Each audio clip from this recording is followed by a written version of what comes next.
মেয়েটিকে টেলিভিশন সহ কবরে দাফন করা হলো। খতমে নবুওয়াত নামক ম্যাগাজিনের 180তম পৃষ্ঠায় একটি লেখা প্রকাশিত হয়েছে। তাতে বলা হয়েছে, এক রমজান মাসে এক মা ইফতারি তৈরি করছিল। মা মেয়েকে বলল, তুমি রান্নাঘরে আসো, বাসায় মেহমান আসবে, আমাদের এখানে ইফতার করবে, তুমিও আসো, ইফতারি তৈরির কাজে আমাকে সাহায্য করো। মেয়ে টেলিভিশন দেখছিল। সে মাকে বলল, টেলিভিশনে একটি বিশেষ প্রোগ্রাম দেখাচ্ছে, এটি দেখার পর তোমাকে সাহায্য করব।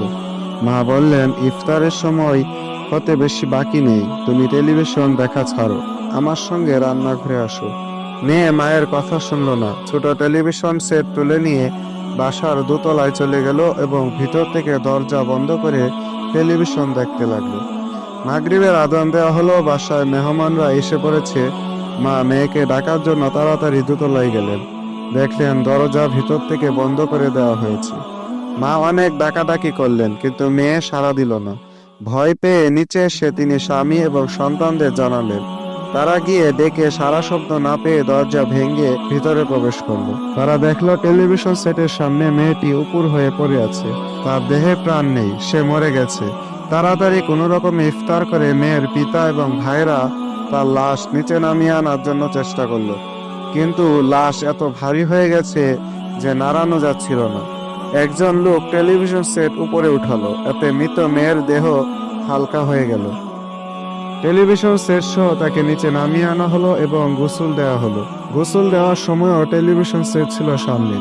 গোসলের পর লাশ খাটিয়া রাখা হলো, জানাজার নামাজ আদায় করা হলো, কিন্তু বেশ কয়েকজন চেষ্টা করেও খাটিয়া তুলতে পারল না।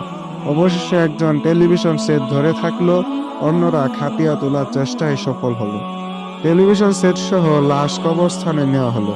লাশ কবরে নামানোর জন্য কিছুতেই খাটিয়া থেকে উঠানো যাচ্ছিল না, কিন্তু টেলিভিশন সেট যখন কবরে নামানো হলো, তখন লাশ কবরে নামানো সহজ হলো। লাশে মাটি চাপা দেওয়ার পর টেলিভিশন সেট বের করে আনার চেষ্টা করতেই লাশও উঠে আসছিল।